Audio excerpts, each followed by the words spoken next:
everyone, welcome back to Real Reds Talk. Welcome to the preview for the game between Manchester United and Galatasaray in the Champions League. United play a team on Tuesday night who are second in their league, haven't lost a game yet this season, and drew to Copenhagen in the first game of the group stage. Despite that, they still have, seasonal players like Mario Icardi, Dries Mertens, Ziyech, Lucas Torreira, and Angelino, if we all remember them kind of nightmares from the Leipzig game at the back post where he did the double on us. But apart from that, it should be a relatively easy game. From nightmares to dreams, we've got Shreyas and Sam alongside me. How we doing, fellas? All good? Good stuff. That's what we like to hear. Technology letting us down again. So yeah, we'll get there one day, hopefully. Who knows? Also, right, we're going to kick things off with the warm-up, as always, so make sure you guys get involved, whether you're watching live or watching later on. Leave your comments in the comments section. In the 6 times we've played Galatasaray, how many times do you think we've won?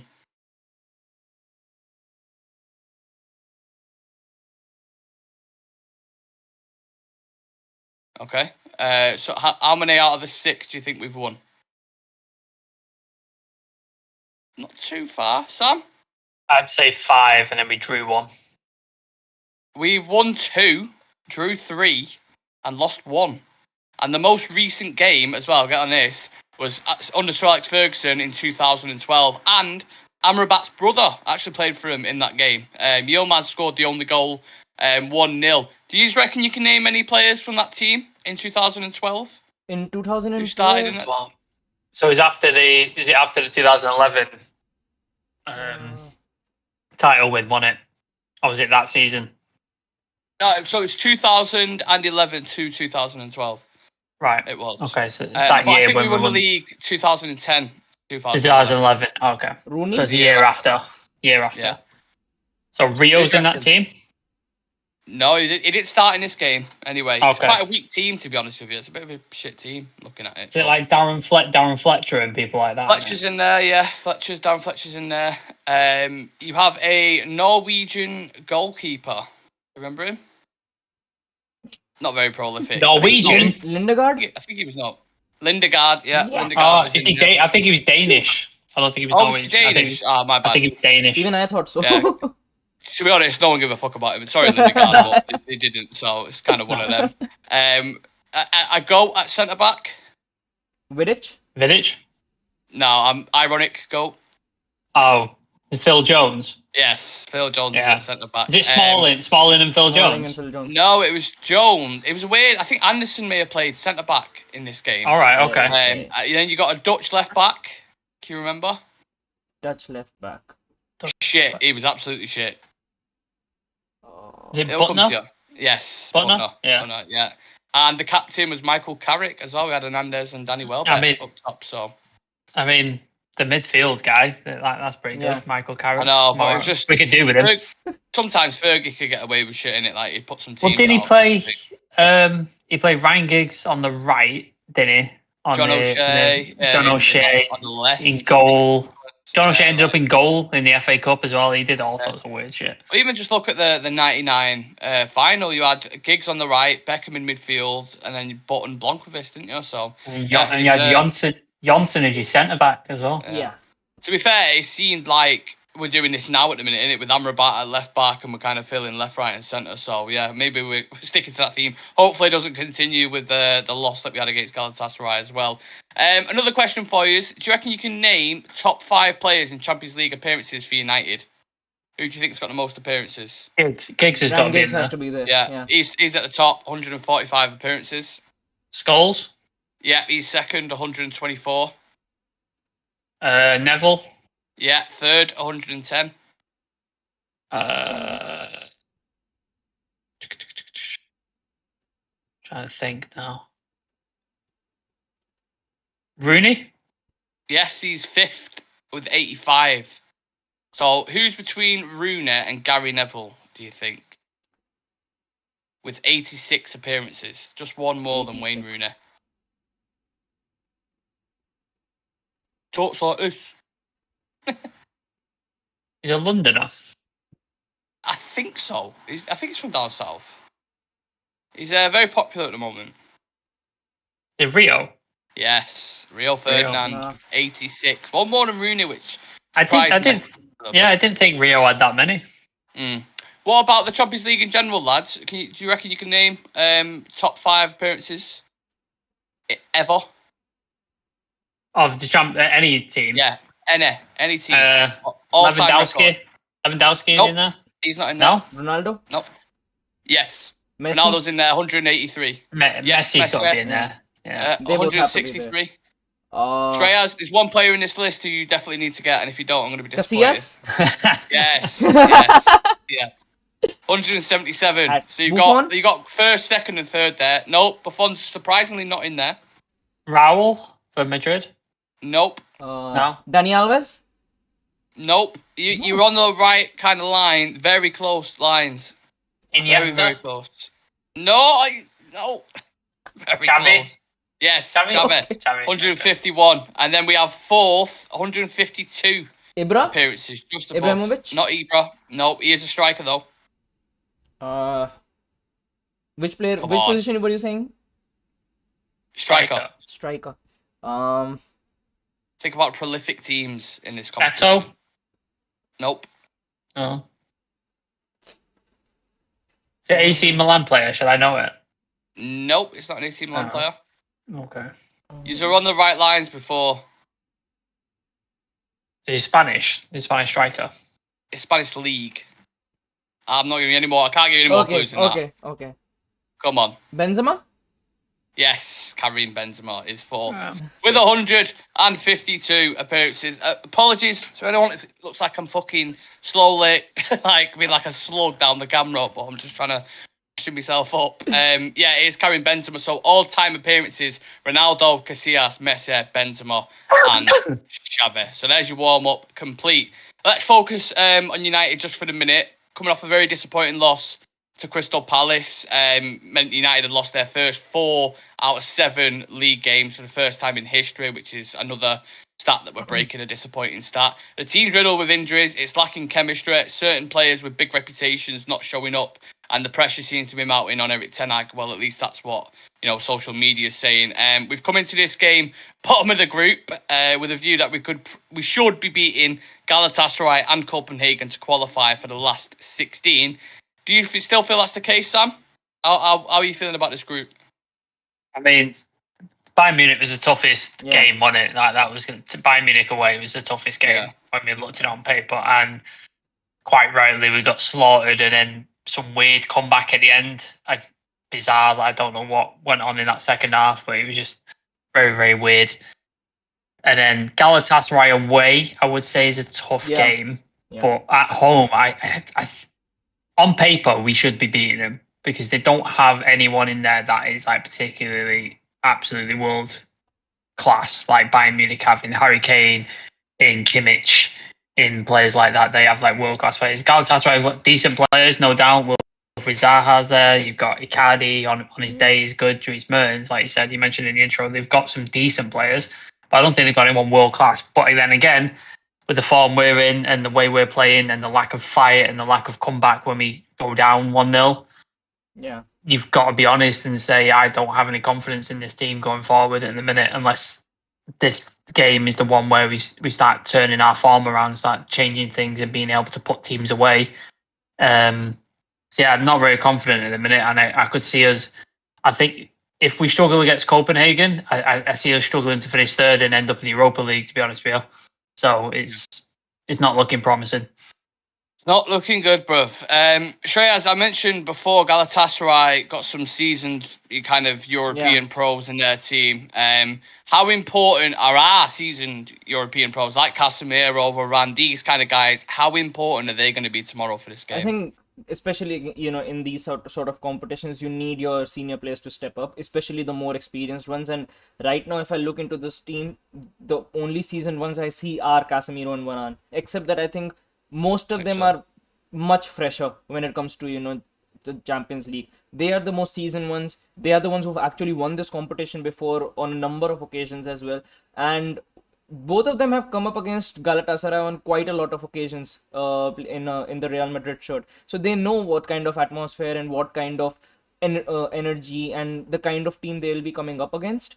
Once again, Galatasaray away will definitely be a difficult game, but I think at home we should be beating them, because if we don't beat them, then you've got those warning signs again of finishing third in the group. And they have genuinely got some seasoned players, and you need your experienced players to step up for the younger players that we've got, and your Hoylands, your Garnachos, for them to actually be able to come in and play in a much more comfortable manner. Because if you pull them on and the team, it's not clicking, there is no rhythm, there is disruption in the entire system, then it makes it even more harder for these players to actually show themselves on the pitch. It feels like tomorrow, Sam, doesn't it, that you're going to need them kind of experienced players like your Varans and your Casemiros, but also players who you can trust as well. And I think Anthony's been spotted in training with the team at the minute. Do you think he comes straight back into the team? We'll get into the 11 later. Like that I've picked. I don't think he starts, because he started training on Saturday, didn't he? I think just before the Crystal Palace game. So I don't know if he's ready to start. You never know. He might do a Martial where he does 60 minutes and then he brings him off at half. Yeah. At either half time or 60 minutes in, something like that. You never know. But I'll show you my team later and I'll explain why I've not put him in the 11. But was he in great form before he left? I don't think so. I don't think he was playing particularly well. To be honest with you, not many of the team are. I think Pellistri offers you a lot more sort of hard work going forward, creating problems and stuff like that. He's just a little bit lightweight, whereas Anthony is the opposite. Like, he's quite strong, he's aggressive, he's in the way he sort of plays, and he's not going to get pushed off the ball easily. And he does the tracking back, which Pellistri was doing. The problem is Anthony's finishing, and you're kind of in the same boat with Pellistri there as well. Like, his finishing there's a lot left to be desired, as is Anthony. But he is then capable of that, checking on his left and curling it into the top corner. So, and he's clearly a Ten Hag favourite. I think Ten Hag likes him. He's going to play him if he can. And if he is 100%, or Ten Hag thinks he's 100%, then he's probably going to start him. But I don't know if he is 100%, because has he been training? Because he's obviously not been training with the team while he's been away dealing with these issues. I imagine he's kept himself in shape and gone to the gym, but it's not the same as actual training. It's been a couple of weeks off. So time as well is different. So it could be a little different. So yeah, for me, I don't think he starts. But again, is he the saviour? Is the answer? No. We need, like you said, we need players of experience and players who've done this before to step up. And so far, Varane aside, I would say they haven't stepped up. Casemiro hasn't stepped up. Rashford hasn't stepped up. Bruno isn't stepping up. None of them are stepping up. So that's where we find ourselves in a minute. Well, we've got more and more people joining the chat, so let us know your opinions on that. Would you start Antony in the game tomorrow? Leave it in the comments section, yes or no. I always feel weird criticising Pellistri in front of Shreyas, because it's like calling someone's son when the dad's in the room. Do you know what I mean? It's a bit like you want to.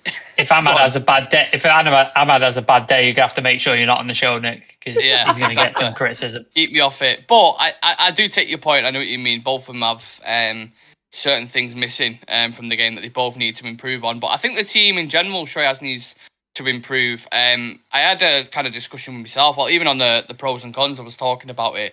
But in terms of the identity and tactics and evidence on the pitch, have you seen any of that so far this season? Not yet. The thing is, especially, when we are trying to build out and move forward into the final third, it just seems that the players really don't know how to connect with each other. Like, if you look into that Palace game, Palace didn't do anything in that game. It was us who were, just kind of suffocating them, but we were suffocating them in their own box while not being able to actually pick out the correct pass, pick out the correct person, or be, in the correct position at the correct time. And that just means that the players are not used to each other, playing with each other, and there is a lack of connect and a lack of, synergy between these forward players, especially, the likes of Hoyland, Rashford, Pellistri. They're not clicking at the moment, because when Garnacho came on as well, there were times where I couldn't understand why the ball isn't going in, because the ball was just circulating around that, final third area, and it just became frustrating after a while to watch that. So I think these players need to, build good connections while moving forward. And the point is, especially when you concede a goal and you're a goal down and you're trailing, you need to score off every single opportunity that you can to actually, come into the game. If you create like 50 opportunities after that and you aren't able to convert, even a single one of them, the overall morale of the team completely goes down. And we know how these players react to situations when things are not going their way. So it becomes, a bigger problem for us to actually, come back into a game. So it is going to be very rough for us, especially if, these players aren't able to click together. Yeah, agreed. Sam, what's your perspective on that? Because I'm interested to hear it. Like, what do you think it's just one thing, or do you think it's a combination of things why we're not playing? Let's say not even necessarily to the style of last season, but obviously Ten Hag wants to implement this high press transitional football. What do you think it is? What do you think is the main cause of why we're not being able to do that in a minute? I think there's a bunch of stuff going on. Clearly, the promises that were made to Ten Hag in the summer or the things he was expecting to get didn't happen. He didn't get Harry Kane. He didn't get who was the other Tiger he went for? Yeah, Kim Min-jae. Didn't get him. Didn't end up getting to Debo either when Harry Maguire looked like he was going. Yeah, well, De Jong, we can go on forever. Do you know what I mean about that? Yeah. So, and then he was obviously thinking he was going to get Mason Greenwood back. That was apparently the plan. That's not happened either. And then on top of that, you've got the injuries. We've just seen Lissandro go. He's out for 2-3 months. He's had surgery today. You've had Mason Mount out since the second game of the season. You've had Luke Shaw out. You've had Malacia out. You've had, who else have we had out? Who am I missing? Wan-Bissaka's out. Kobe Mainoo's out. Like, you know what I mean? The injuries go on and on and on about like players we haven't got. So we've ended up relying on a 20-year-old Højlund who, try as he might, effort's been there and the work rate's been there, but you're relying on that guy to be your 25-goal season striker. It's very tough, very tough. And then he's working with Rashford, who I don't know if it's his mentality. I don't know if he's injured. I don't know what it is. I don't know what's going on with him. There's something not right with him. Something definitely not right with him. Because even last season when he had games where he didn't score, he was still involved, or he had an assist, or he did something to be involved in the game. He's not done any of that this season. And we found out Lissandro looked really bad in the 2 games that he's played. And we found out why now, because he was injured and he's playing with painkillers. So is there something going on with Rashford there? Is there something? I don't know. Something, maybe. So that's there. And then you've had the drama with the takeover and still not going on and stuff like that. You've had the Anthony drama now with his case going on with the domestic violence. You've had the Sancho thing going on in his authority. Like, you know what I mean? Everything you can think of has happened, which I know people say, oh, the professional stuff. That stuff affects the team, man. It does. Like, it has to. Like, if you go to a job and somebody's kicked off with the boss and he's on suspension, everybody at the work's talking about it and they're not doing the work. They're concentrating on this. Like, it's not human behavior. So that's a factor. Yeah. And then I just think certain players aren't putting the effort in. I really do. Like, I think Rashford is not putting the effort in and not working on stuff. Like, when you're out of form, what is the Roy Keane thing? Do the basic things. Do the simple things. Passing, getting your head up, making sure you connect to your players. And he's not doing any of that. He's just tunnel vision. We've said it many times. He's just tunnel vision and not think. And that outlet is like then shut off from that point. He's not had his regular partner in Luke Shaw, which doesn't help. And then the right wing's been chopped and changed. We've had Pellistri. We've had Bruno out there. I'm sure we had somebody else out there as well, didn't we?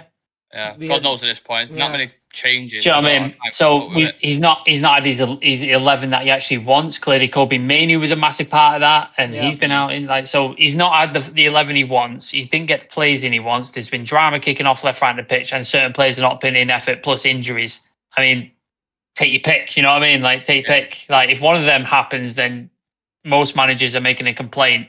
And then you have to have all them at the same time happens. And then to couple that, we've had VAR decisions go against us, which shouldn't have happened, which could, like, we shouldn't rely on VAR decisions, obviously, but they change games. Like, you know what I mean? Yeah, they all make a difference, innit? Like Liverpool, for example, the offside, that changes the game, doesn't it? Yeah.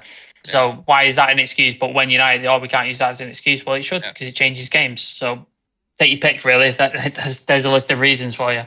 Yeah, Well, obviously, Galatasaray are going to be looking to kind of exploit those weaknesses tomorrow night. Lucky for us, this game is actually at home, so we don't have that kind of crazy hostile atmosphere of Rams Park. But nonetheless, any team that kind of travels to Old Trafford still has that kind of extra edge to them, regardless whether it's Champions League or League Cup or the Premier League. I mentioned at the start of the show that they haven't lost this season so far, draw in the group stage, and obviously no losses, but it is the Turkish League, so it's kind of one of them. You don't want to read into that too much. There's one player they signed in the summer, I think you know what I'm going to say, Wilfried Zaha. He's going to look to prove a point against his former team, innit, if he gets a chance. Yeah, of course, and it happened all the time when we came up against Palace as well before he went to Galatasaray, and it will be the same now. And I think if I have to compare like front lines, he's got a better support now at Galatasaray. I would say if you have to look into Palace's front line, which he had to play with, and now if I have to compare it with Galatasaray's. I was quite surprised with the players that they've got. They've got a really decent side. Like, you know, they can surprise teams. They've got, you know, seasoned veterans in, you know, Dries Mertens, who I would say have been underrated throughout their careers. Mauro Icardi on his day as well. If you supply him with the correct deliveries, he can actually score a lot of goals. Aside from the off-field things with Icardi. Everything's going on there. Out of his fucking mind, isn't he? He's out of his fucking mind. Yeah, crazy. Except that they got some young players as well in that lineup. So it is a decent side. Like, you know, especially in the Champions League, if you come up against this side, it's not a team that you can take lightly, especially in this group and the situation that we are in. So the thing is, you cannot take this team lightly. You need to be alert. Once again, start the game on the front foot. Don't let them actually, you know, come at you, because if you allow these sort of teams to come at you, especially when you're playing at home, the confidence just shifts, and that's when you know you actually lose the game, and it's going to be a tough game. Like, we need to, you know, be ready for Galatasaray. We don't have the players. We don't have you know, players playing in their original positions as well. We need to slot in players in different positions just because we don't have the players to actually play, you know, playing Amrabat at left back, shifting Bruno to the wing at times as well. You know, there is going to be a lot of changing. Maybe there'll be some surprise decisions as well. So the thing is, a lot will depend on the lineup we go with, and a lot depends on, you know, the front line that Ten Hag actually picks for this game, because right now he has got some alternatives that he can go for, and I wouldn't be surprised if he makes some rough calls like dropping Rashford or someone. We're going to dive into the predicted 11s very, very shortly. We've got quick fires to do as well. But I'm not going to pretend like I've watched the Turkish League, Sam. I went back and watched some highlights before from the game against Copenhagen in the Champions League and a few other little bits as well. And from what I've seen, they seem to set these kind of traps for pressing and look to spring on the counter. So not too different from Crystal Palace from what I saw. What do we need to do different from the Palace game to get a result tomorrow night? Put away chances that we have, because we seem to be creating far too little. I remember in the Crystal Palace game, there was 3 chances, I would say. The Højlund header, the Bruno shot, and then I think there was one more missing. I'm sure there was another one, but the keeper had to make a save. But yeah, 3 chances, just not enough. Like, it's not like we had, what was it, 82% possession or something ridiculous? Like, just insane amount of possession, and did nothing. Nothing with it. Nothing with the ball. Like, I know somebody said on Twitter, it's like Van Gaal football. It was that game in particular was very Van Gaal football.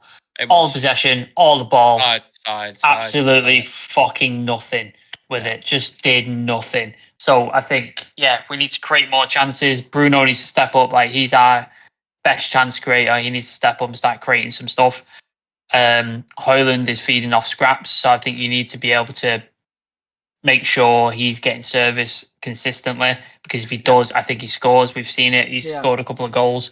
One of them is chalked off unfairly, but it is what it is. So I think he was it. And then Rashford, if he does play and he doesn't get dropped, he needs to step up. He needs to start getting his head up. Yeah, he does. I personally would drop him. Like, I personally, if I was manager, I would drop him. He needs to get his head up and have a look, because if he there's probably 6 or 7 times I've seen over the last couple of games. If he gets his head up and sees what Højlund is, cuts it across, it's a goal. It's really easy. Like, it's really simple. Like, so I think stuff like that, and then whatever marking our defense is doing, fix that shit, because it ain't working. Because every single goal we've conceded has been from poor defending and poor marking. We've just They let are players preventable go. goals. Yeah, all preventable goals. Like not like aside from the Musiala strike where the ball comes over the top and he just fucking smashes it. Like that's the only goal where I'm like, okay, that was just class. Onana made a mistake, which so sorting out mistakes in the back as well, that needs to happen. And then the midfield, like I am convinced we cannot play Mount, Bruno, and Casemiro in the midfield. I don't think it works. I really, really don't. I know we have to make do at the minute because Amrabat's playing left back because we have no left backs. But I think the future midfield has to involve Amrabat in some way. And either put Mount on the right or put him in the 10 instead of Bruno, because I think Bruno could do with being dropped as well because he's not showing up. But at the minute, we're sort of in lack of options. So, yeah, chance creation, tightening up at the back. Play like we need not to lose and then start creating chances because we just concede silly goals. Even when we're on top of the game most of the time, we just concede stupid goals. And that's what cost you in this like level in the Premier League and in Champions League. Yeah, just the 10 things then on the list to sort out for Manchester United going into the game. You know what I mean? I run out of like sort of like I can go on and on about stuff, but it's just like we really could. What do you want to do? I just want to read out a couple of comments. Too early for Anthony. Bench maybe, says Tim99. Amrabat took ages to come in as well. Yeah, I agree with that. Brian Casey saying, lads, more important things are afoot. So Jim is planning a 25% stake at the club. I think we'll try to touch on that towards the end. If we can, if not, probably do a separate show on it, but I'll definitely touch on that. Kroops says Galatasaray is looking for a place to explode. I hope it's not us. Fair enough, Kroops. That could well and truly happen tomorrow if we're not on our game. So yeah, we need to be very, very careful with that. Should we do some quick fire questions, lads? Sure. Yeah. Awesome. Right, tomorrow night, Man United versus Galatasaray in the Champions League. Will both teams score? Yep. Yeah. Will Anthony start? Yeah. No. Will we qualify for the group? Me and Nick predicted semis in the preseason. We said that me and Nick said that we will make it to the semis. So don't worry about that. Shh. Yeah, don't don't worry about that. Forget about our preview. I don't know what you're referring to. Can you ask me after tomorrow's game? I'll tell you an answer. So you're in limbo about that. So I'll put that down. I'll drop that down. Fucking God knows in a minute. Yeah. Will Rasmus Højlund score tomorrow? Yeah. No. And who is your prediction for man of the match? Does it have to be a United player? No, you can pick a Galatasaray player if you want. I'll go with Mertens. Actually, what's their goalkeeper called? Wish I could tell you. Not a fucking whatever their goalkeeper is, because it's always the away goalkeeper at Old Trafford, isn't it? Always the best player on the pitch. Just has an absolute fucking worldly. Sam Johnston, 3. There you go. Musa. 37. Sam Johnston's made 3 great saves. Yeah, he wasn't even fucking first choice. He came on. That's what I'm saying. It's just the way it is, isn't it? Remember the Ammonia goalkeeper? He was a United fan and he hadn't played a game for like 2 years. And he just saved everything. And then afterwards, we had to score a penalty to win. Afterwards, he went into the United dressing room, took a picture with Ten Hag to show his family. Like, for fuck's sake, man. Like, just piss take. Yeah. Predicted 11s then. What we saying? Who's first up? Mr. Singh. You are first up, Nick. I am first up. Okay, well, buy-in day to start, and I've seen something mentioned about it before that they didn't want to start him in the League Cup because he's not used to that kind of football. Obviously, playing a Turkish team seems very fitting, so I think buy-in day in net. I think Delov, Varane, Lindelof, and Amrabat because it's, to be honest, it's hard to see who else is going to come into that foot. Maybe Evans will have a surprise. Who fuck knows, but I don't think so. I think it'll be that back 4. Casemiro, Mount, and Bruno, and then I do think Anthony starts just because Ten Hag is a little bit obsessed with him. So I think he starts on the right-hand side, maybe for 60 minutes, as Sam says, and then Højlund and Rashford again up. So I do not think he drops Marcus Rashford. So hopefully he has a good performance. But that is why I've gone with that lineup. Who's next? Who's next? Sam. Okay. I think I went the same as you, but I think Onana stays. I don't know if Bayern comes in. Got Bayern there. All right, I didn't mean to do that. I wanted Onana, so I fucked that up. So let's change that. Yeah, I agree with you. I don't think Rashford gets dropped. I think he ends up. I think he stays just because he's one of those players that I think Ten Hag is just convinced he can create magic, so he's just going to keep him in. Did I put Mount on the right? Yep. Yeah, so I think Mason Mount will go to the right because I think Anthony's not there yet. I think maybe you see him as a substitute appearance, and I just think Pelistri's had a good run of games and he's been found I think he's worked his ass off, but I think he's been found lacking in the sort of finishing and the sort of creation department. So I think Ten Hag might want to sort of change that up and put Mount in there, who I thought played really, really well for 45 minutes, and then against Crystal Palace, even though the rest of us looked absolute shit. So I think that's the way. And then the midfield is what it is. But I think Casemiro, Eriksen, Bruno doesn't fill me with confidence. But who else have we got? Like Kobe Mainoo's not ready. Yeah, I thought Eriksen might come back into the fold, just simply because I think we'll have a lot of possession. I think he might come into, so that It's could be either Eriksen or Hannibal, just both of them. Maybe, yeah. I'd like to see Hannibal, but I don't think he starts him. So I think he's going to go with tried and trusted, the ones who did well last season. So that's my team. Yeah. Shreyas, talk through yours, please, sir. I mean, I've gone with the same back line with Onana as well. Then you've got Amrabat, Lindelof, Varane, and Dalot. Then I've gone with Casemiro, Bruno, and Mount in midfield. I've gone with Garnacho off the left. I think Rashford is going to be dropped for this one, and I think Anthony comes back and Højlund up top. Okay, nice. Regardless of whatever team it is, let's hope we get a fucking win because we need some positivity, man, at this moment. And if we were to even draw tomorrow, it's what an absolute fucking nightmare that'd be, even for the group stage. It's going to be a tough mountain to climb because then you still got Galatasaray away, Bayern Munich at home. It'll still be better than a win. Sorry, better than a loss. Yeah, it won't feel like it though, just because we've been deprived. That we've only had a couple of wins so far. It's just like, it feels a little bit shit.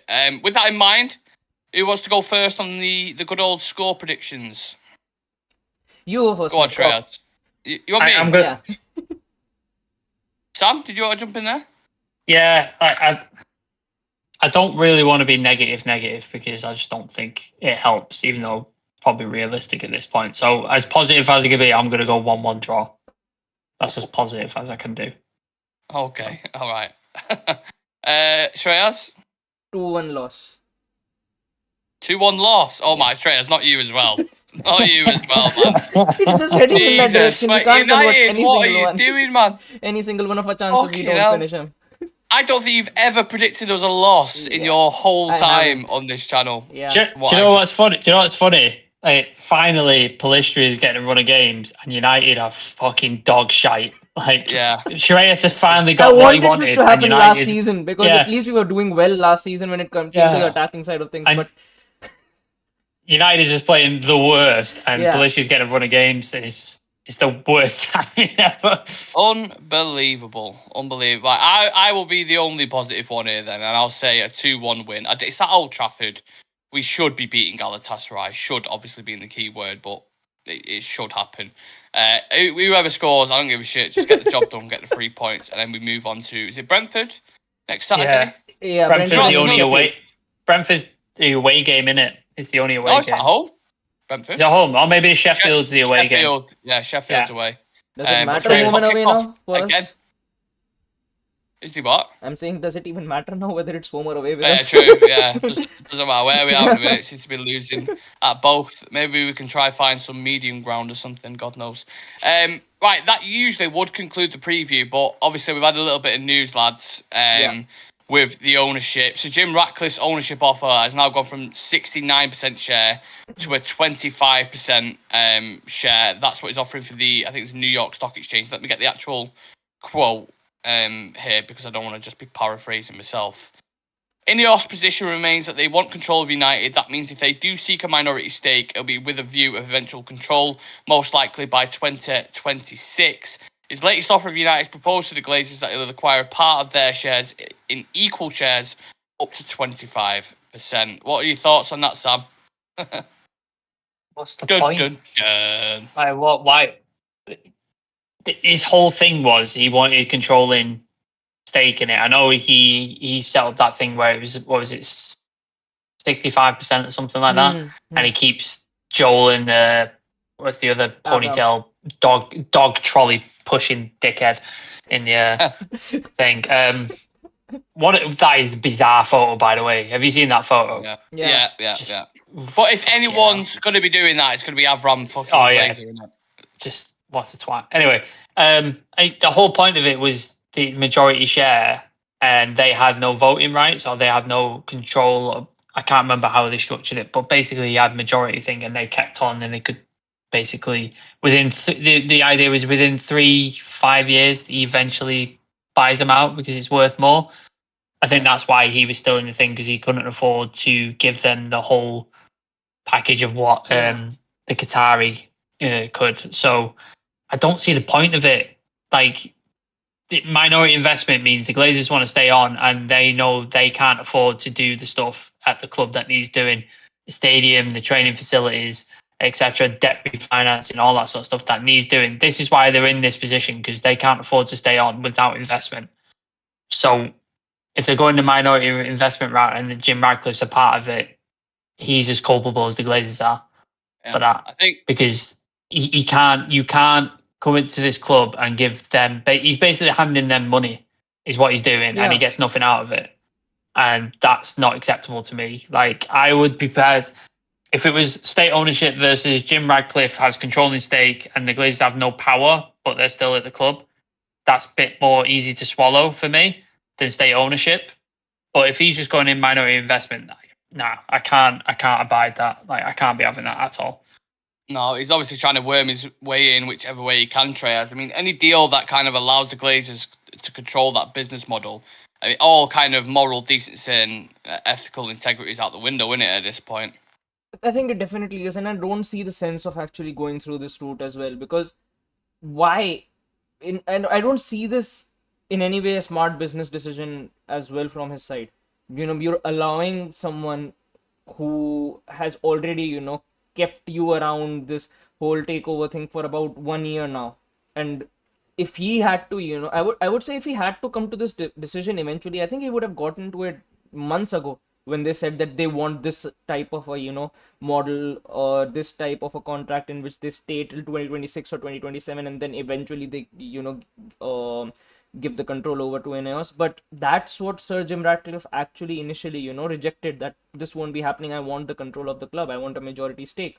So I would still say you can't really trust where things are actually coming from or where they're not coming from at the moment. And we still don't know what to believe and what not to believe. Like, every single week things keep on changing. Sometimes we are hearing that next month Sheikh Jassim will take over the club and it's all done. Sometimes we hear that Sir Jim Ratcliffe has a new bid or a new structured bid coming in. So everything is a mess, and because of these NDAs we genuinely don't know what is going on. And I think right now everyone is just shooting arrows in the dark, because when things are to come out, they're going to come out from the Glazers channel. They're right now, I think even if this is coming out, they're just using it to just keep things, but keep alive that buzz about the takeover. That's all, because on the ground no one knows anything what's going to happen, what is happening. They don't even know what sort of a bid has gone in. They're just assumptions. I think regardless, whatever way he tries, layering this deal, it's going to get huge backlash from the fans. Even if he tries putting out there saying, well, eventually I'll have control in 2026. It's like, well, so what? So we've got to deal with these for another 3 fucking years? Like, we thought it was going. It's more than that. It's worth more than that. The United fans don't give a shit whether it's 25 now, 25. We don't care. We want 100% sale. And that's not necessarily just Qatar. Obviously, they're the only other.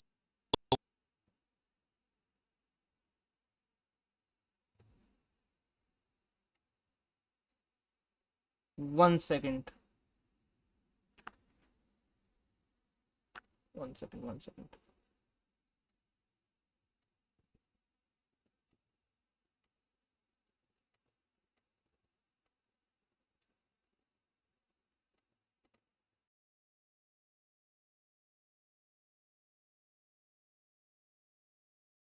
Yeah, now it's good. Okay, the sound cut off for some reason. Yeah, now it's good. Are we all right? Yeah. Now it's good. Yeah. Now it's good. Okay. Continue. Do I need to rephrase? No, yeah, no, just no. repeat Just the this question last just bit. in case. Yeah, just this Yeah. last bit. Yeah, just on Qatar, Sam. Now, are you expecting a reaction from them with all this Sir Jim Ratcliffe news? I mean, it could do. I know the most recent one. They said this is the deal. It's on the table, and that's it. There's going to be no further bids, and we're not going to change it. But if you want to talk, the deal's going to remain open, but we're not going to negotiate any further. But before that, they also said this is the last bid, and then they went back in with a final bid, didn't they?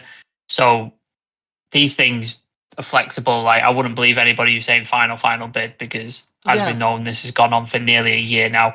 So it could well rumble on. There could be more bids. It could be a 6th and 7th round, an 8th round. Like, you know what I mean? Like, it could go on forever. And all of us are just guessing, and nobody actually knows. The only people who actually know are the Glazers. They're the only people, and nobody else. Everyone else is just speculating and guessing at this point. So it could well happen. Yeah. Avram will be buying a new pram if that's the case, if you got this new fucking investment coming in. Yeah, look, we'll leave it there for now. Obviously, we'll wait for some more developments on that. If there is, I'll go live myself. But yeah, that concludes the preview. The little bit of breaking news you've got there as well. Hopefully, we can get rid of all this outside negativity with a result tomorrow night. I don't think a lot of people are feeling very optimistic, but I'm trying to keep spirited as much as I can, because it's quite hard at the moment. Thank you to Sam and Shreyas for coming on. Yeah, thanks for having us. Yep. Apologies for the technical thing that made me late, or made me in this setup.